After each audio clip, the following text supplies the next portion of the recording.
Hello. We're gonna see if we can get this working for everybody. Usually Facebook is the weird one, but today YouTube is the place where I can't seem to find everybody, but we'll get there. I just want to make sure everybody's able to enjoy live. I see Kate on YouTube. That's at least a good sign. Maybe Kate can be the Pied Piper and bring everybody with her. Really happy to see you here for day 3 of 5 of the 4 seasons What Lies Beneath. And just as I see if I can get everyone on board, just love to let you know what we're up to today. If you haven't been here before, we're looking at how to reverse engineer a live performance, whether that's for one person, 10,000, I don't know how many more you can play for at once, but what goes into the preparation process so that the tip of the iceberg, what everybody sees, is the very best it can be and the most fun it can be for you. Everything that's below the surface, what lies beneath, that's what we're looking to refine this week. And so thanks for coming back. I have materials for you. There's a link in the description. If you don't yet have my marked parts and a handy workbook, you'll want to grab those. But I think most of you here have been here before.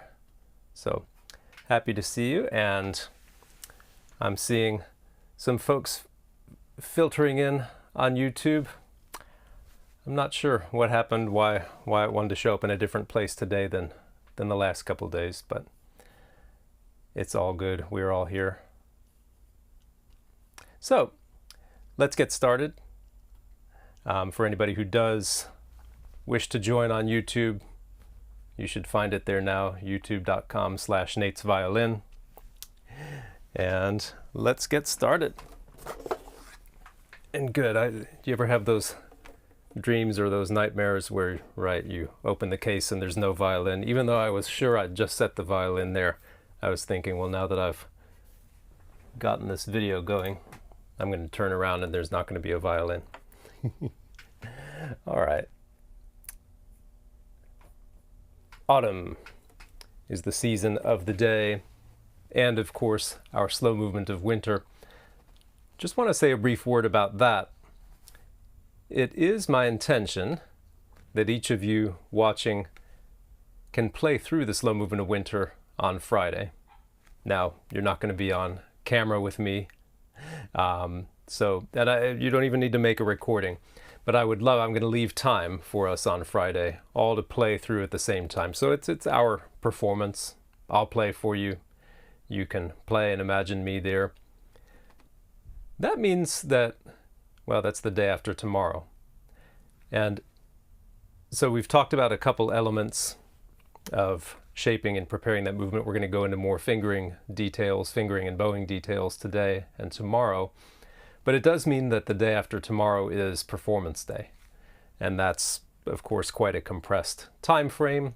It's the kind of thing we've done in the Violympics before, or, Bach to Basics, where we learned the E major preludio in less than a week.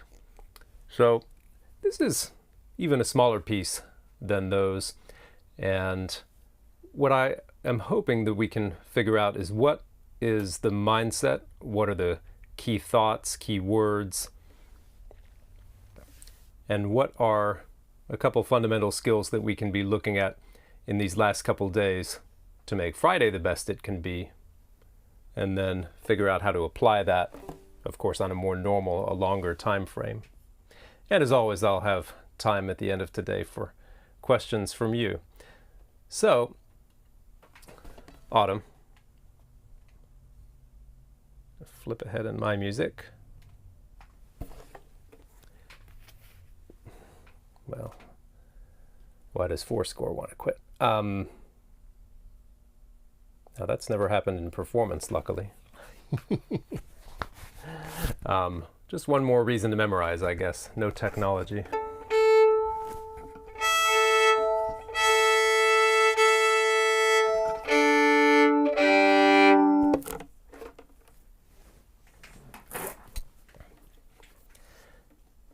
This ended up being the hardest one to memorize, though.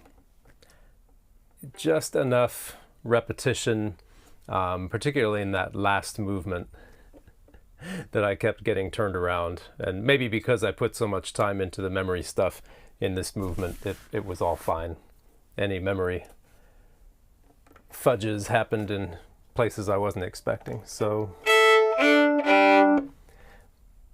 last movement of Autumn has a very clear narrative. It's a hunt. Traditional hunt with, hounds, and they're hunting a fox. There's horns and all of that stuff. The first movement is all about enjoying wine. It's a Bacchus, it's the harvest. And so we get this wonderful contrast between sober playing and drunken playing. And you really have to embody it if you're going to be true to this story. We've got...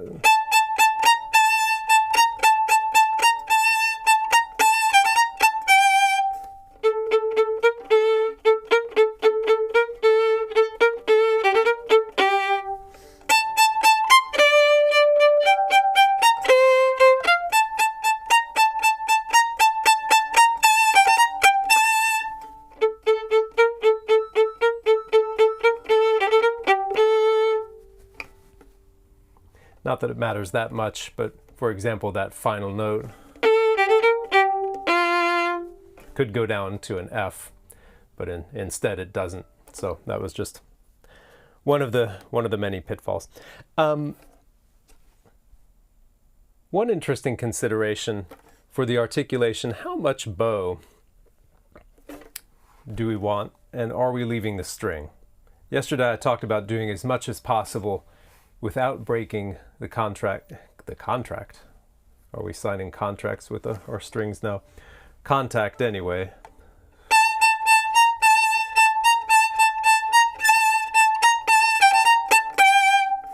I could imagine that where I'm leaving the bow on the string.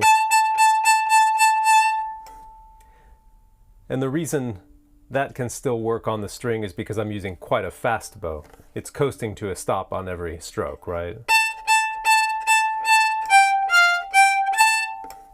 One thing I want to emphasize is that I'm not stopping it, because you can hear what kind of sound that makes at the end of the stroke. I'm thinking only of the beginning of each stroke. It's quite a lot of bow then, isn't it? Which means that you need practice finding the track at different bow speeds. It's one thing to play with a straight bow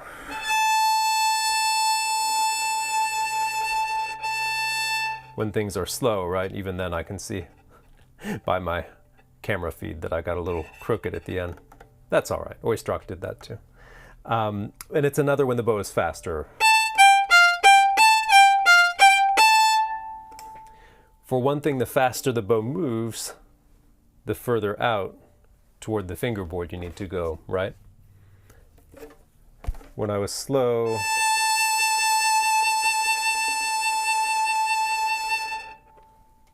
if I use Simon Fisher's numbering system, that's either a 2 or a 3, right?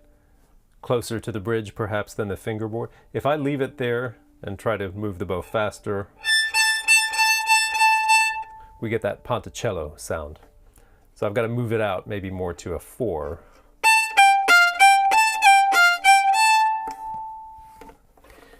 And so having experience with those different bow speeds gives you the confidence then to try those bow strokes and see if they work. Now, I elected to let the bow release from the string, right? Because I wanted even a shorter articulation. Had I left it on the string and played as short as I wanted, then I would have had to stop the bow, and that gives that undesirable sound.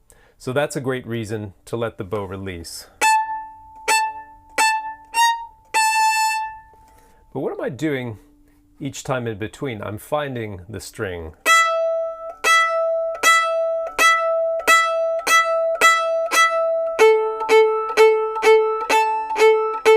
different from a rebound. So just listen to the difference in the sound, and you may decide you like the rebound sound more. That's a matter of aesthetics, right? Here's a rebound.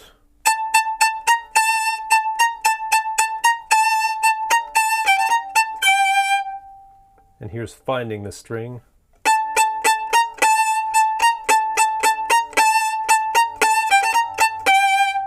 So, rebound, finding the string each time. It depends on the character, right? I wanted a little bit more bite, and so I found the string in between. And that was true for piano as well as forte, right? As opposed to... So those are two kinds of off-the-string strokes. Now, the faster things get, that doesn't become possible anymore, right? In fact, we're near the limit for finding the string in between those notes. If it's something like that, that's me finding the string in between, but you can hear how picky it starts to get. Once we reach about that speed, it's all going to be rebound, what you would call a normal spiccato or sautille stroke. Not a lot of that in the Four Seasons, for what it's worth. Let's get to the double stops. Thirds.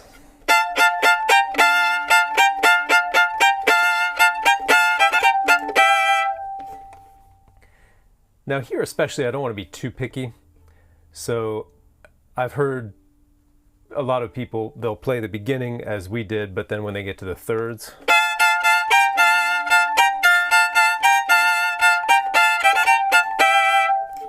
and I considered that. Ultimately, I still left the string because I didn't want it quite that long. How about the double stops themselves? Now, I was certainly glad that I had put in a lot of double stop practice over the years, because I didn't want to just get by with these. I wanted to sing them and shape them. Let me give you one tip for thirds. A lot of times I'll see people try to play double stops, particularly thirds, where the higher finger's on the lower string, right? With sixths, it's a little bit easier to space your fingers. The higher finger's on the higher string. But for thirds, we've got a 3 on the lower string, a 1 on the upper string. Now, if you really try to keep each finger on one string only, so meaning 3 is just on the A string, 1 is just on the E string, you've really got to bring your hand over, and those fingertips, you see, are very upright. It's almost a 90-degree angle to the fingerboard. It's very hard to vibrate, and it just puts more tension on the arm in general. What if instead I allow my fingers, especially the 1, to cover 2 strings, to cover a 5th? Now that 1 is a lot more comfortable. It looks like this rather than like that. Similarly, I can't touch the E string with my 3, but I could touch the D string if I wanted. Now I don't have to cover a clean 5th exactly, but if I do, look at those fingers compared to these. I can't tell you how much more comfortable that is. So when you're playing thirds, allow especially your 1, but even your 3, to cover more than one string at once. How much easier vibrato is.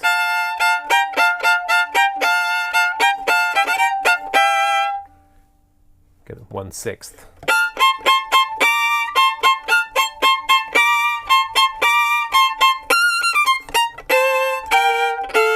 Well, I lied, a few more. So, getting comfortable with the thirds is one step. Remembering to shape them is another step, of course. On the next page, it's printed page 2 of Autumn, it's all scales and arpeggios in some form, right? So there were a couple places in other seasons where folks asked about a leap. How do I find this note? If you look at bar 32, I've just ended in 3rd position. So this is a much higher note, but there is a clear path to finding it. I've got a 2 in 3rd position. If I just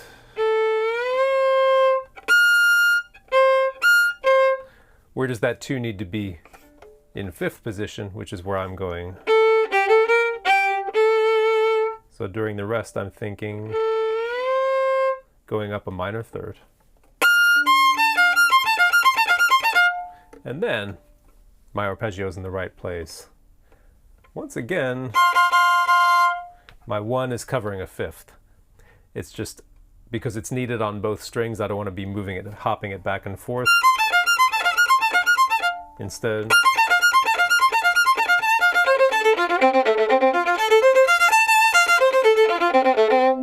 now,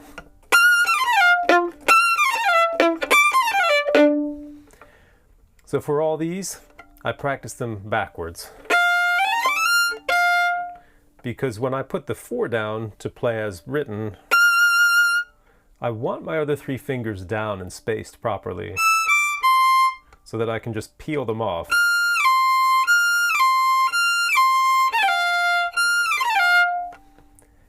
Now you notice in this scale down, the pattern for both strings is the same. Half step between 4 and 3, then whole steps. It's the same on the other string. Here though, all whole steps. So all I'm thinking there is move the 1 up. Every other finger stays. So for those first 2, move 1 up. How about this one? 2 and 1 have a half step. 2 moves up.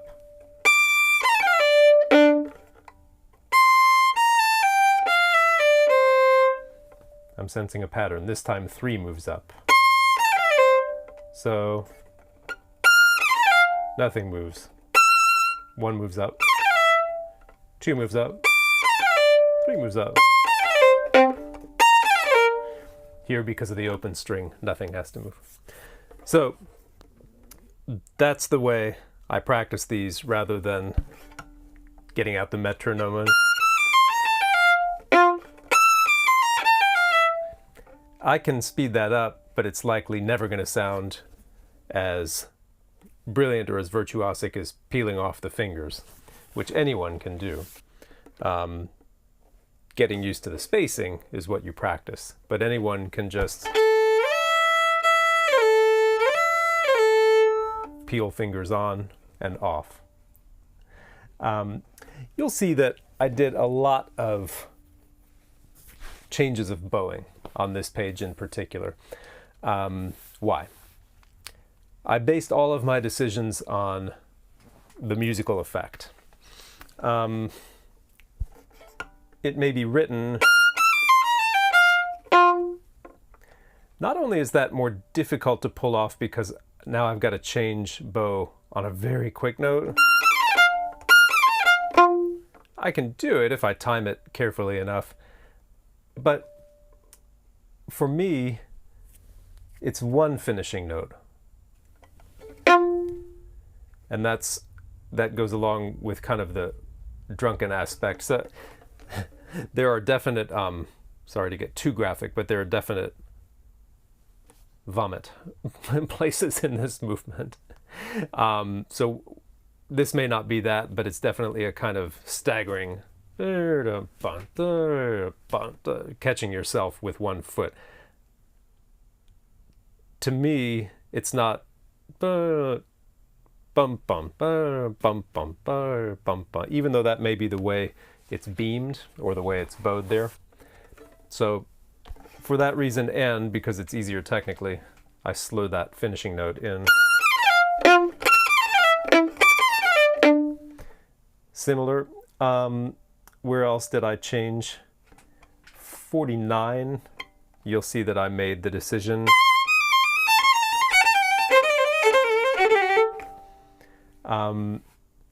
These really are grouped in sixes, not threes. The original would have been.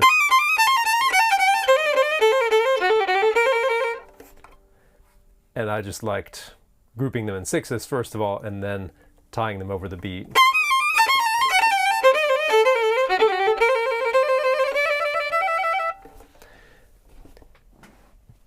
One more minor change, of course, in bar 53, slurring the ending note in. Do I do this with all? Do I feel equally comfortable with any composer changing bowings, or even, as I did in Spring, changing a note? Not equally. For example, in the Izai solo sonatas, those were written by a great violin virtuoso, and he was on record even as saying that the fingerings and bowings were an essential part of the music that he wrote. Now, that doesn't mean that I can't choose to play it a different way, but I'd really want to fully explore what he wrote first, knowing that he composed it that way and played it that way himself.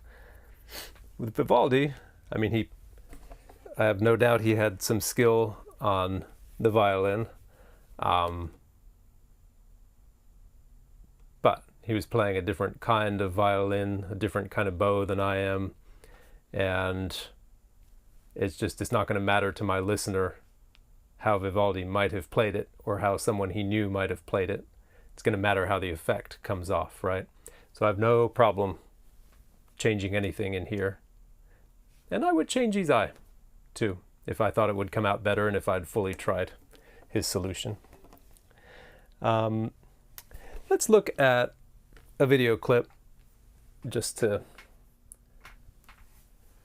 compare what we've been talking about. This will be the opening of Autumn. I think I'm actually even smiling in this one, surprisingly.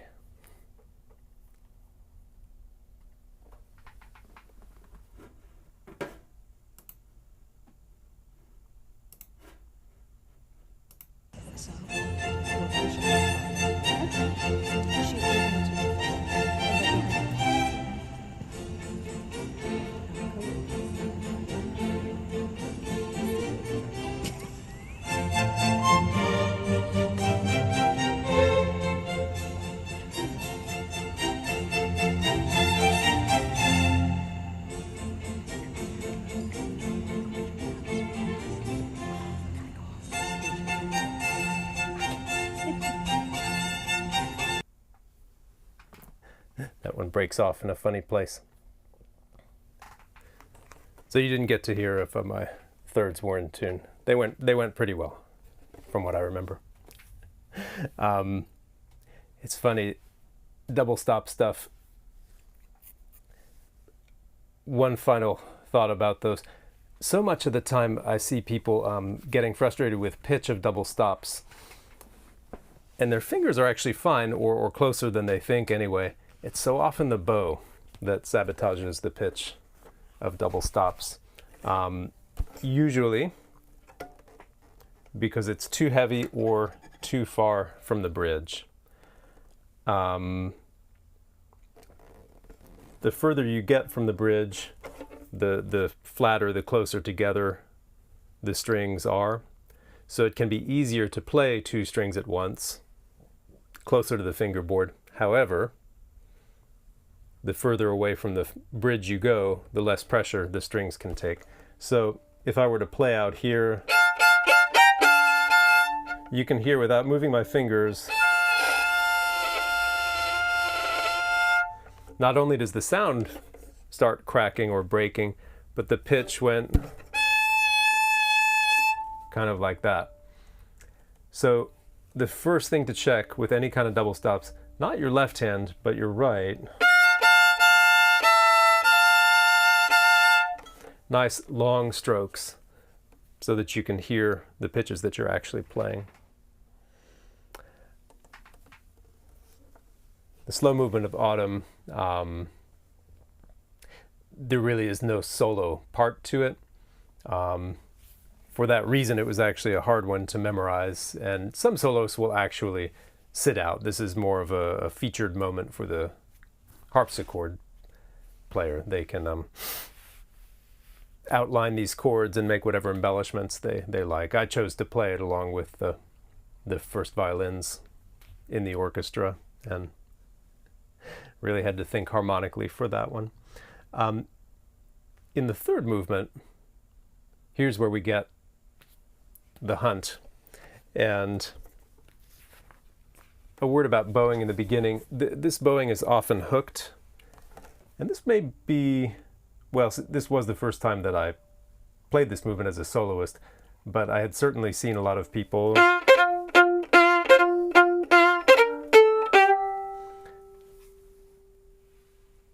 because playing it as it comes can seem awkward at first.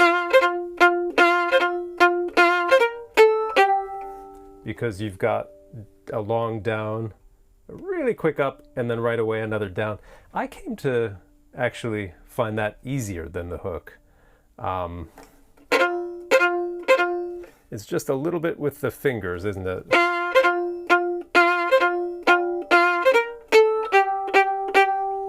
Once again, I'm finding the string in between all of these because I want strong articulation. And this is meant to be the horns, the hunting horns, right? These big open intervals, open perfect intervals, fourths and fifths. Finally here, this is probably a little bit more melodic than those hunting horns could handle.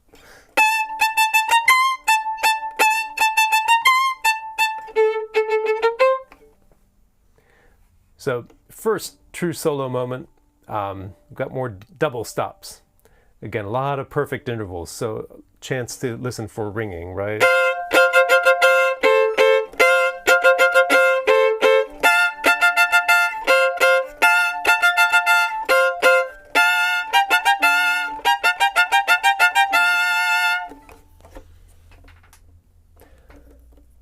Here's a place, speaking of tuning thirds, if you're in a string quartet, the third in a major chord is always going to go a little bit low, right? That's where you get the greatest ring, the most pleasing sonority. A lot of times when we as violinists play double stops, we're forced to think melodically. I mean, this is an example I've used in the past, so some of you may have heard this before, but in the last movement of the Brahms concerto, when we start,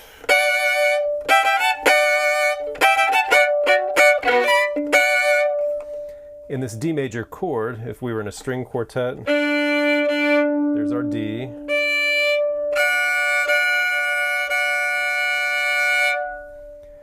I don't know if the so-called Tartini tone comes through over the microphone, but when I play this F sharp here, I get the maximum ring, and I can hear that Tartini tone down below. So that's where I'd put it in a string quartet. But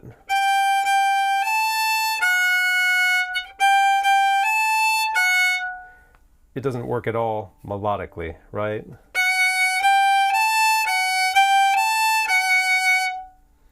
How does that sound with the D? It's a little bit, tickles my spine a little bit. So either I go with it, knowing that some vibrato and the excitement of the orchestra is going to cover it, or I compromise and put it kind of halfway in between. But those are the sort of decisions we often have to make, right?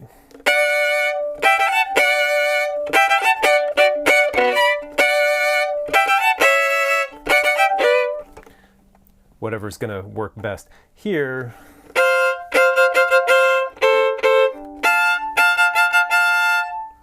I felt free to make my A nice and low.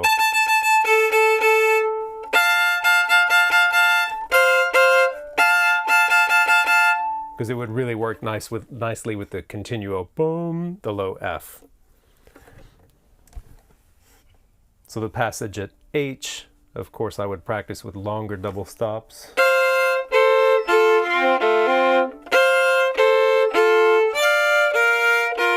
More fifths.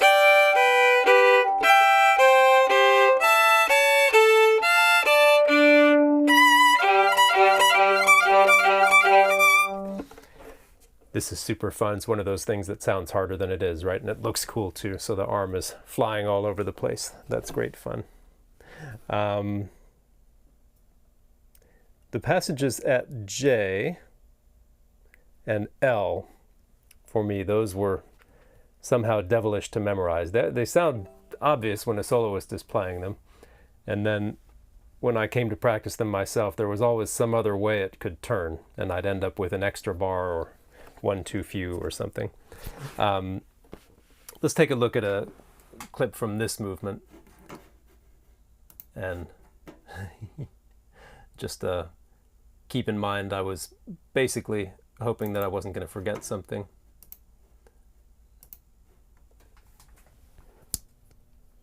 Switch over there.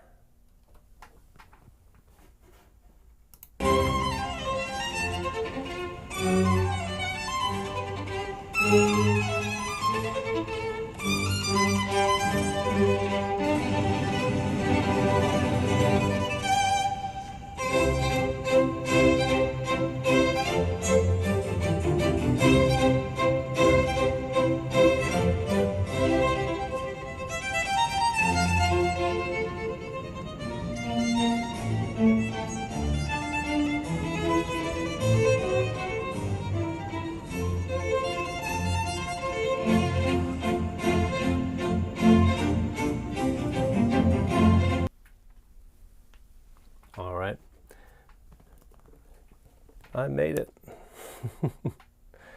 And there's video proof. Never exactly what you want to be thinking in live performance. I hope I get through this without forgetting anything. That's just kind of where I found myself in that passage. But I will say that at least I had made the commitment that every time I practiced that, I was really going to exaggerate the shape, especially when I played it slowly. At L, well, at J and L, you'll see how it's written slur for a couple bars and then segue. I did follow that. No, not at L. I didn't. I started that separate, as you saw.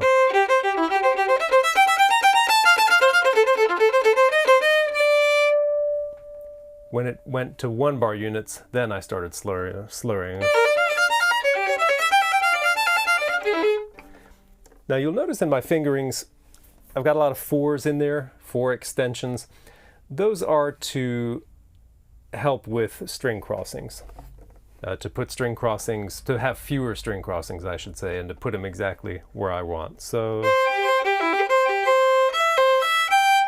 actually, it looks like I didn't print that 4, but that would be a 4 in bar 105.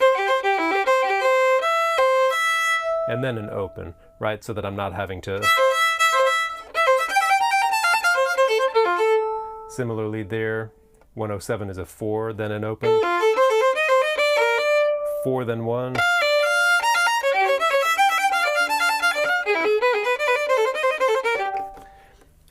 I didn't use every possible 4, but enough of them that my bow arm wasn't having to go crazy and it could sound as smooth as possible. 137, by the way, is that's where the poor fox dies. So I take the liberty of doing a little ponticello for the croaking moment, right? These devilish intervals. Back to the home key, and then everyone else is happy. So it's a it's a successful hunt. The fox wasn't happy, but and finally you'll see, as far as dynamics, as far as shaping, rather than an echo the last time, reinforcement, fortissimo, I put in.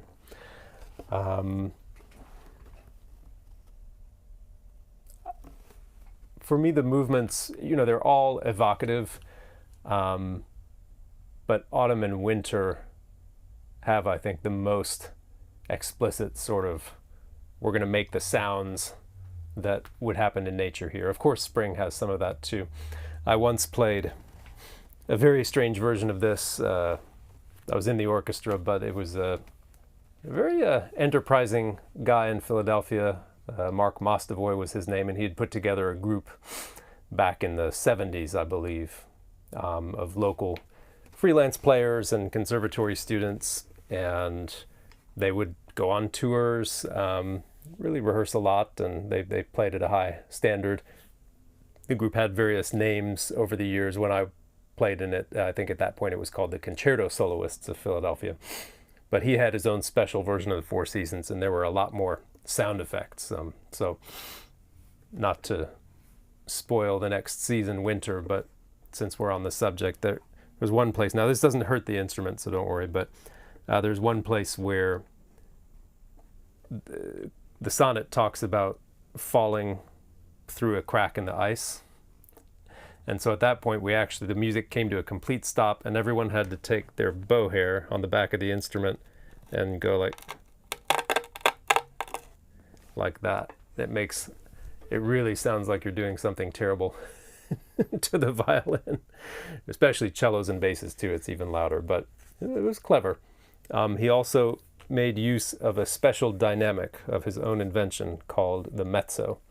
And the mezzo was midway in between mezzo piano and mezzo forte. So his parts were fully marked up with dynamics, and you had to make sure, if you went from piano to mezzo piano, you had to make sure you got louder and then quieter again. And that was a challenge. There was a lot to think about in those performances. All right, let's look at winter.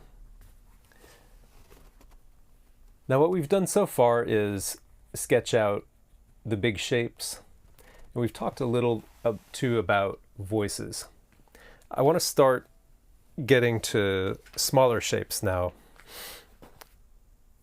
talking note to note, beat to beat, rather than the series that we talked about before, blocks of 2 beats or a bar. If you never put words to the music you play, start doing it.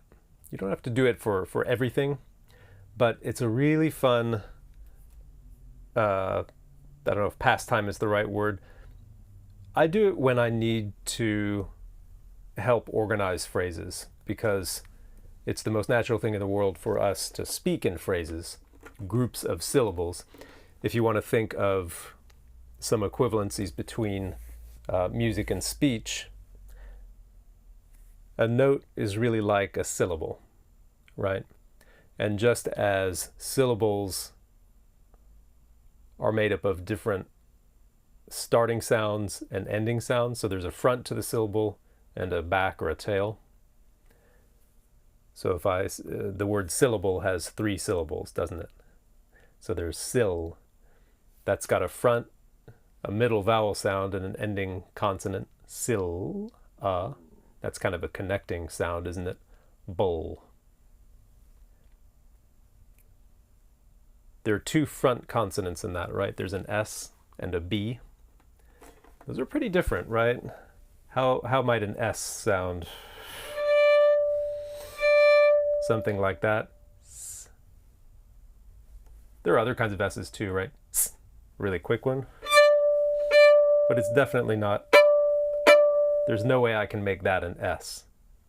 And B, what could a B be?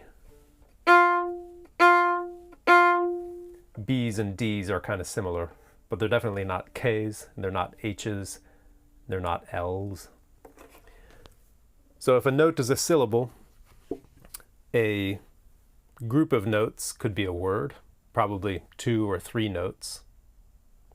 And then a group of words is a phrase. There's a reason we use that wording. And the point of this is not to be clever or pedantic. It really comes into play in the beginning of this. I mentioned the other day how I don't believe that this music sounds the way it's organized on the page. On the page we have an eighth note beamed with 2/16. Then we have another eighth beamed with 2/16. And finally 2/8. Depending on what your definition of a musical phrase is, let's call that a phrase because it's a group of words.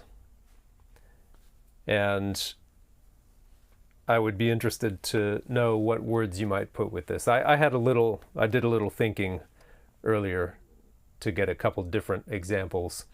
Remember that the story of this is you're sitting inside by the fire while the cold rain is pelting outside.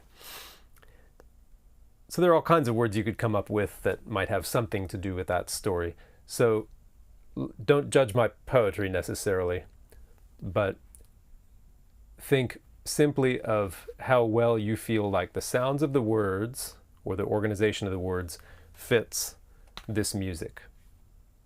Now, usually when people write songs, they're starting with the words, right? And they're writing music that best brings out the message. Here we're doing the opposite. We've got the music. So we've got a couple candidates for you. First is once as I sat by the fireplace. That's one. What was my second candidate? I think the second candidate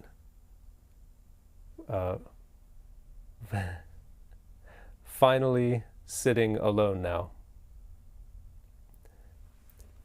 So do you have a favorite between those two? We've got finally sitting alone now. We've got once as I sat by the fireplace. I hope that's not too leading a question. I prefer the second one. Now, why is that? It's because it matches how I believe the music is organized. I believe that we have an opening syllable, and then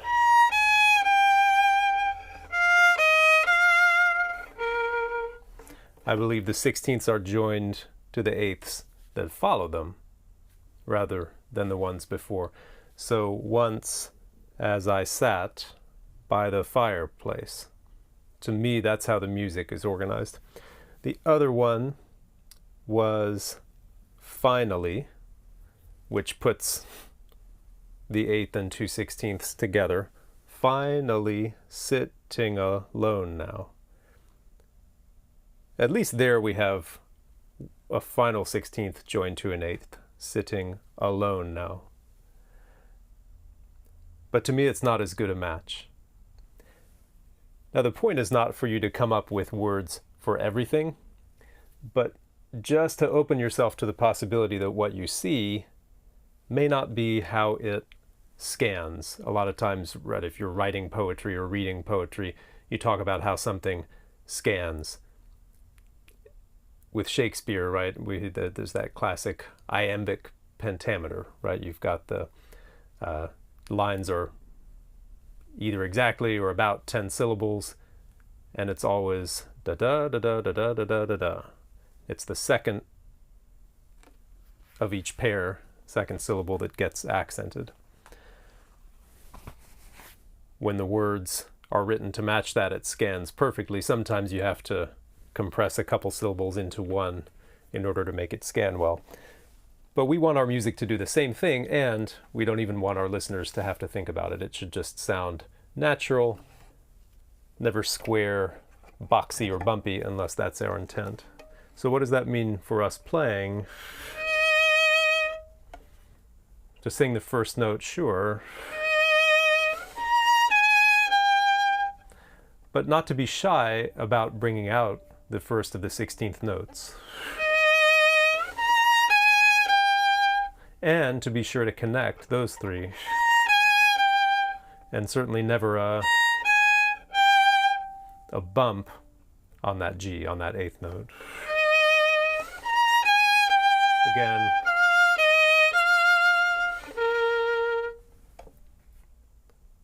My word was fireplace there, not fireplace. Can be a bad habit to bump the final note of a phrase, right? So here I feel there's an 8th note pickup, which probably isn't part of the same word, but neither is there a gap. And then 5 together, 5 syllables together.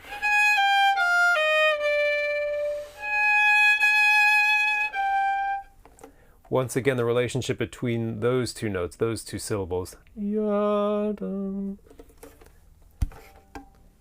And that's not just me telling you it's so. But that A flat is a decorative note for sure.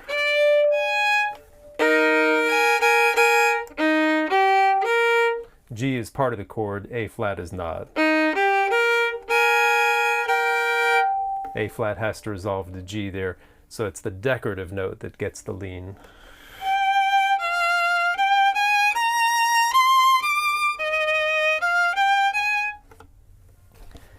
So, as you start piecing together this movement, which is short enough that I really wanted to give us a very manageable task and one that you could feel free to experiment with, that it wouldn't take so long to just learn on its own.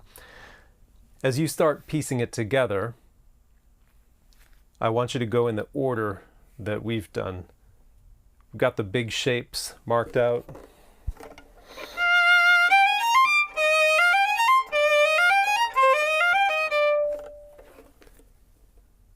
And that's defined by those series.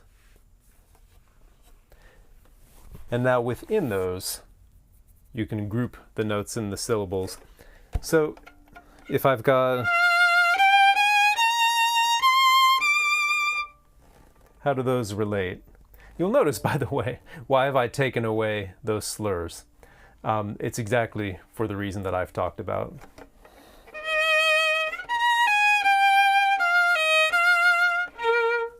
When I play that bowing, I can hardly avoid that boxy, beaty feeling. I mean, I can work around it, but I just feel like it's actually smoother without the slurs, and that I can get just the contour I want.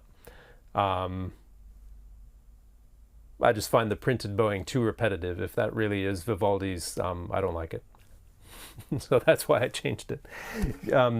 You can feel free to go back to it, but just make sure you're getting the shape you want. Bowings come second. So I could make a stronger case maybe for doing the slurs here because the series are broken up more by beats, but still. So the shape I have in mind for each of these units is a little bit of this hairpin. So growing till they're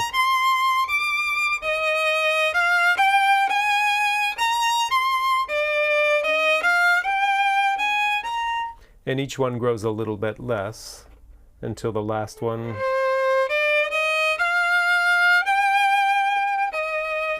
I grow to the top note there. Now we know we're going to be growing through this series. But what about within each unit? I'm actually going to, once again, the decorative note, the neighbor note, the one that doesn't belong to the chord, that's the one I'm going to lean on. Relax. More. More. Last time, I go all the way to the top note. So, If you want to say macro shapes and micro shapes, that's one way to think about it. But I like to start with the big and then get smaller. Not a bad way to listen for intonation either, to make sure the big building blocks are in place. What's the biggest building block of all in this movement? We go from E flat to 5 or to B flat, midway through and back. That's the biggest building block. In the first phrase,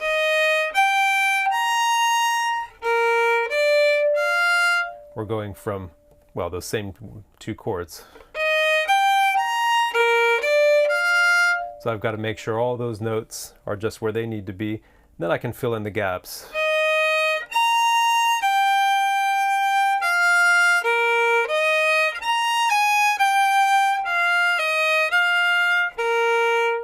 Whatever fingering I'm going to use, it has to match those notes.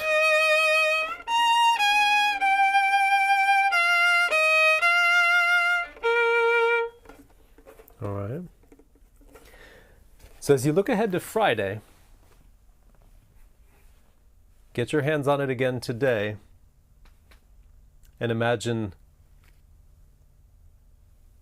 speaking musically directly to your listeners. So you're not just playing notes, but you've got a message.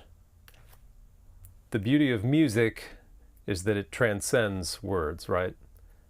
But if the speech, if the word metaphor helps you to group these notes together into something natural and melodic, then use it. Ultimately, the message you're giving to your listeners is a musical message. It has to be decoded by someone with a musical mind.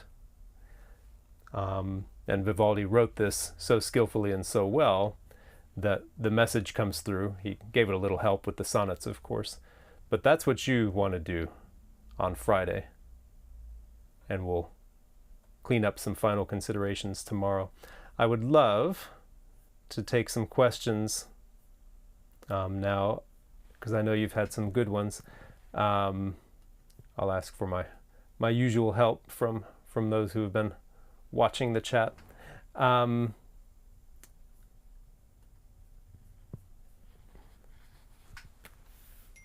Thanks also for your patience in the beginning of the broadcast. As many problems as I think I can anticipate. There's always one extra. There was one question actually going back to the summer. Not the literal summer, but the Vivaldi summer. It was that bird song moment with the trill. That. How, again, to sync up the two hands. And really, what this is about is when you need to sync up two things that are going fast, do you allow the two things to go fast and then try to match them up together, or do you slow the whole thing down, match them up, and then try to speed up the matching? Intuitively, you might say, well, obviously it's the second one. You want to get them matched up and then gradually speed that up. The problem is that sometimes there's a speed limit for that. It's why I don't always turn to the metronome and just work things up gradually. So that would be...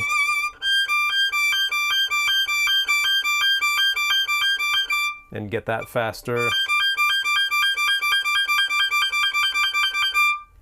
Now it's working for me because I've already done the other kind of work, which was to start with it fast and then make my right hand follow the left. So what does it sound like if my right hand is changing too late?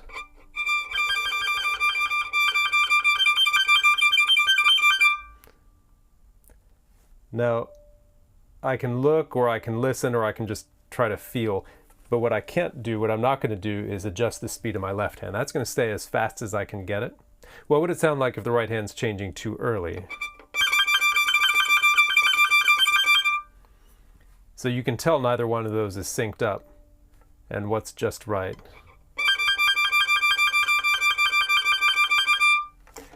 Now, to me, it always feels like I'm having to change the bow slightly early. If I'm changing slightly early, it's likely just right. My ear has to be my guide for that.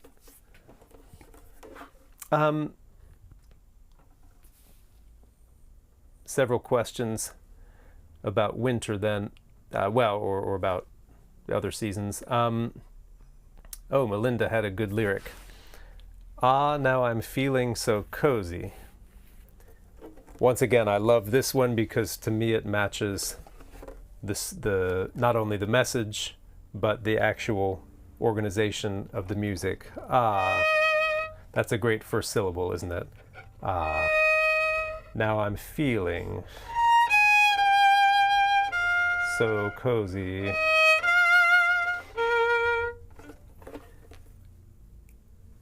She goes on, it's cold outside, but I'm not out there.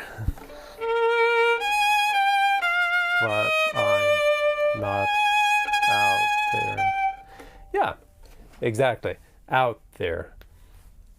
And that's exactly how you would say it also. So I really love those lyrics for these. It's tough to write good music to go with words. It's also tough to find good words to go with music. And if, it's only a bonus if you can actually get the message of the words to somehow go with the message of the music, but that's what they pay songwriters for. Angelique just wonders, which would everyone rate as the hardest season? So that's if you want to put that in the chat, that would be great. I feel like growing up, everybody talked about winter. That was like the grown-up season. That was the hardest. Having just played them all, I'm not sure. I felt like it was autumn because of the variety of sounds I had to make and all the double stops.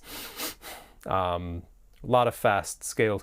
Winter has a lot of fast playing. I still think the single hardest bit is probably that thing in spring. I think that's probably the hardest, and especially as it comes so early in the program. But winter, as we'll see tomorrow, has plenty of...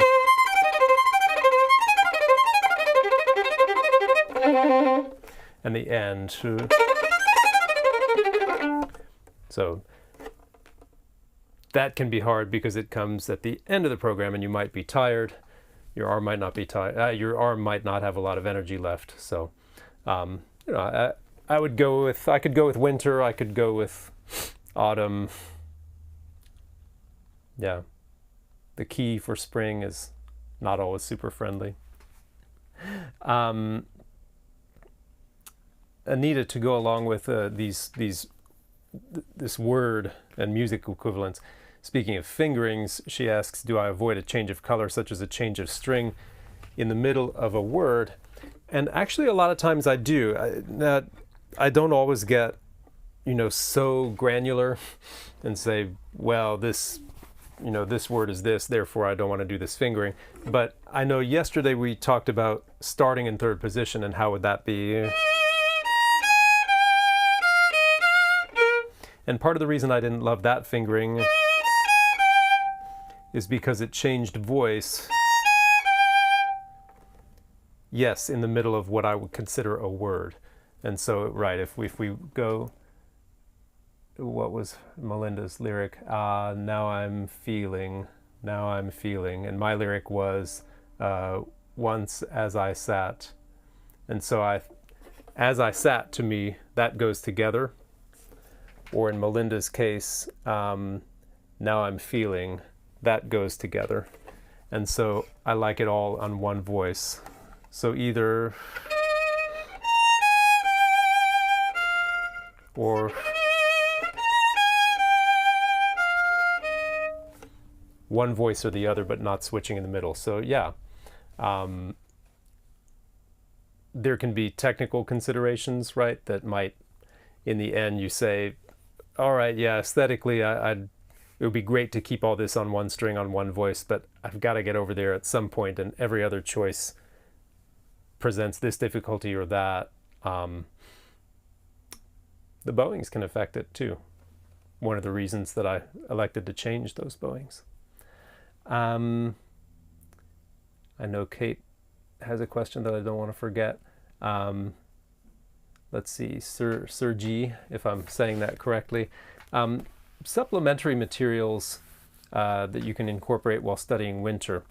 Oh yeah, I got that question twice actually.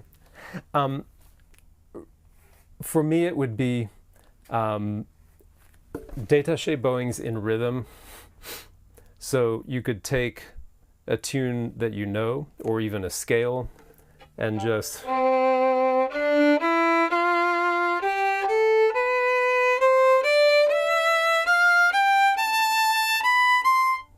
so rather than trying to make every note sound the same, I'm going to be grouping them in the rhythm like you hear, and for example, I can do crescendo,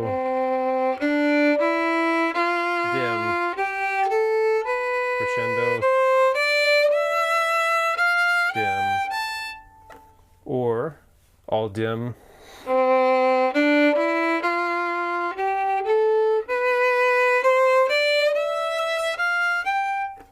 something like that. Changing up the rhythms, if you took Kreutzer 2, for example.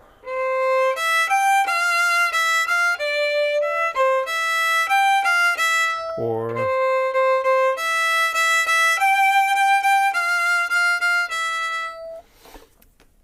but feeling the smooth change of bow. The other thing I would do is simply to practice scales in E flat. They don't have to be 3-octave scales. The range of this is not super big, but even if you were just going to practice a 1-octave scale in E flat, in my scale book I talk about, tuning the scale degrees, right?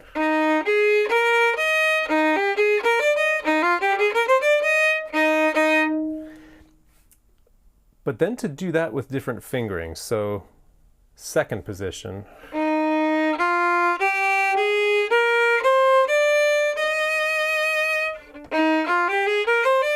third position, and making sure, etc., making sure all the notes are the same. You could take it up one more octave as well. Arpeggios.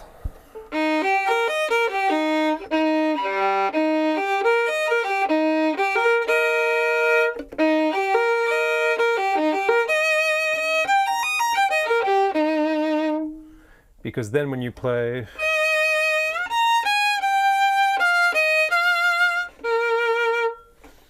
it'll be obvious if those notes are off kilter, off center. And Kaminskian asked if I would consider doing a performance like this with a Baroque bow, and how would I play it differently. So I don't have a lot of experience yet with the Baroque or the transition bows. I've played them some.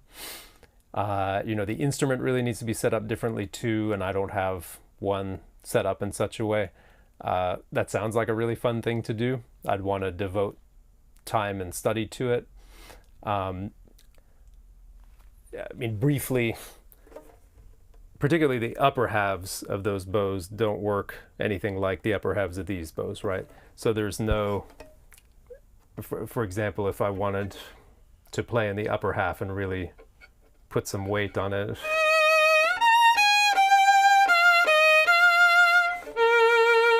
let's say that's how I was going to play this, I couldn't do that with that bow. I could try for something like that in the lower half. Lighter strokes that really need to come off the string on our modern bows, some of those work really well on the Baroque bows, not even having to come off, because in fact they didn't bounce all that well, but then everything about them was lighter, so you wouldn't have to work to come off. So I think a lot of things would change. There would just be less pressure overall. But that sounds like it would be a lot of fun. Hopefully sometime I can. last question looks like thinking harmonically in this slow movement. Again, there are many more renowned harmonic experts in the world than me, but anybody, if they've got a keyboard, can start figuring out what some chords are, even if you don't have names for them. Just trial and error. We know that the first one is E flat, right? We're in the key of E flat. It's useful even just to say how often the chords change.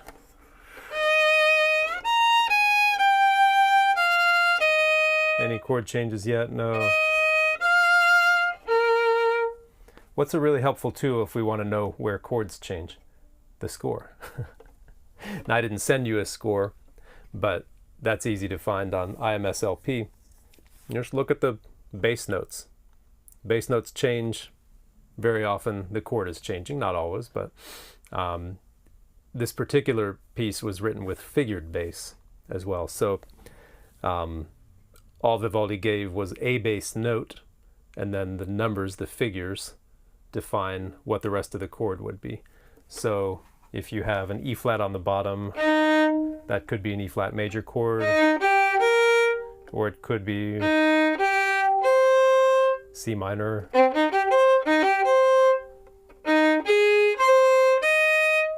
A flat major, or diminished. So starting with just knowing where the chords change.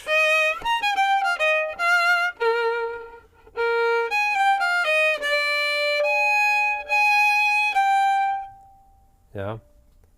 So it's halfway through the first bar and halfway through the second bar. Then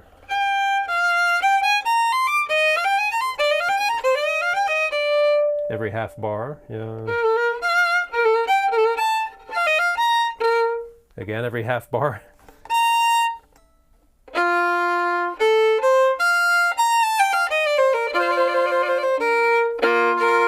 Finally, we get one that lasts an entire bar. So, this is put together fairly simply. It's one of the reasons that it's so beloved and, really endures. But I would start with how often the chords change, and then you want to go to which ones provide tension, which ones are release, and seeing if the shapes that we've put together for ourselves go along with that.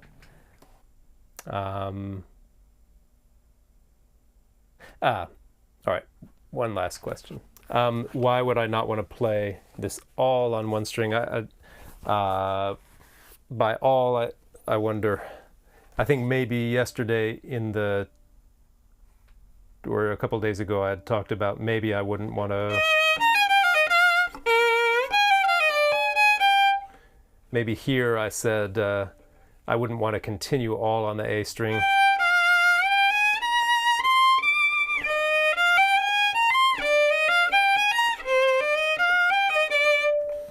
And why not? Because the way I finger it, there is some changing of voices, right?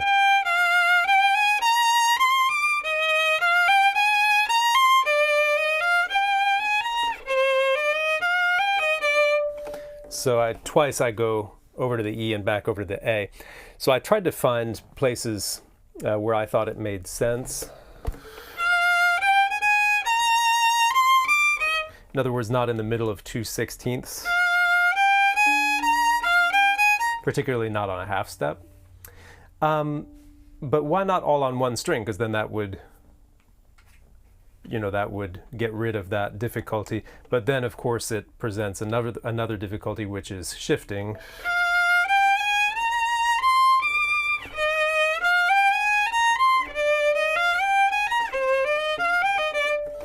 The more I want to connect to these notes, the more obvious a shifting sound would be. And so I have to decide, do I like a shifting sound there or not? There were only a few obvious shifts or slides that I used in my performance of this. And playing that passage all on one string would mean I wouldn't necessarily I did one.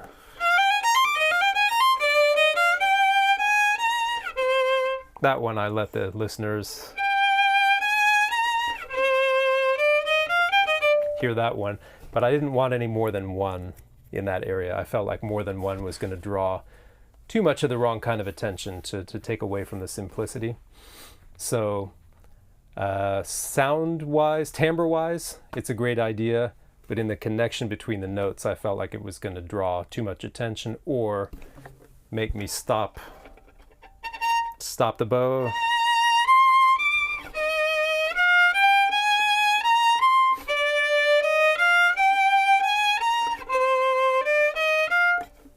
So that is why. And thank you for sticking with me again, for your patience in the beginning. Tomorrow, we're going to look at the rest of winter. We'll finish up our preparation of winter so that on Friday we can play it through together. I'll even give you time to do it without my interference, or maybe I'll play it with you and you can mute me. But I really want you to think ahead to the kind of message you'd be able to share with your listeners on Friday, even if you're going to be home alone. All right. Thank you so much, and I will see you back here tomorrow. Oh, yes. For those of you who enjoy Facebook, my prompt for you today is that last question, which is, the day after tomorrow, you're going to be performing this movement. You can have someone there in the house with you, or you can be home alone. But what are you hoping to communicate to your listeners? Could be the images that Vivaldi put in the sonnet. Could be a beautiful violin sound.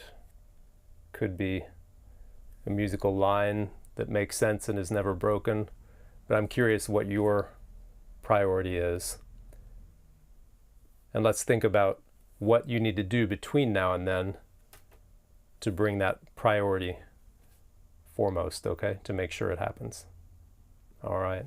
I'll see you tomorrow, same time.